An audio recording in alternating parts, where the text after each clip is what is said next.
Hi, welcome everybody for this special event we're putting on here at NDN. We have the great opportunity to spend a little bit of time with a good friend of ours, Vali Nasr, who's the author of a book called The Shia Revival, which has really had a great deal of influence on us at NDN, and we're really excited to be able to bring him to all of you. I know that not all of you could be in Washington or New York for our recent events with him, so we wanted to make an interview available with him so you guys can get to know him in the way that we have here in the Washington office. Vali's a professor at the Naval Postgraduate School. He's a member or in the faculty in the Council on Foreign Relations, and he's also going to be this fall starting at the Fletcher School at Tufts.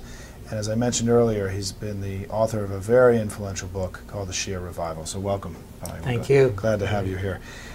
You know, there are many questions that we're going to cover today, but you know, the first one I wanted to ask is, you know, it seems one of the things your book talks about a great deal is the rise of the Shia in the Middle East, and that the government we put into Iraq was the first Shia-led Arab government in the history of the Middle East. Do you think that the United States government was really aware of what it was doing in terms of how the putting in a Shia-led Arab government into the Middle East might unsettle whatever the balance was, and whether it was an unstable balance to begin with? But it seems to have unleashed a whole new dynamic and force in the Middle East that I don't think we were really prepared for. And where do you think this will end up going in the next few years?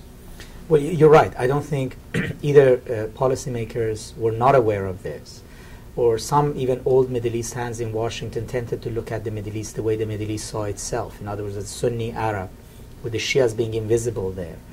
Or those who thought about the Shia didn't really think through what might be coming around the bend. In other words, what Shia empowerment mean? Will Sunnis accept it? We had a definition of Iraqi, which was not there. Or we were operating on this assumption that yes, they're Shias and Sunnis, but they're Iraqi, and somehow that will prevail, and it's really going to be about Iraqis versus the dictator. But in reality, that ended up not being the most important fight in Iraq. It was rather a communal rivalry that ended up being the most important fight, and we weren't ready for that.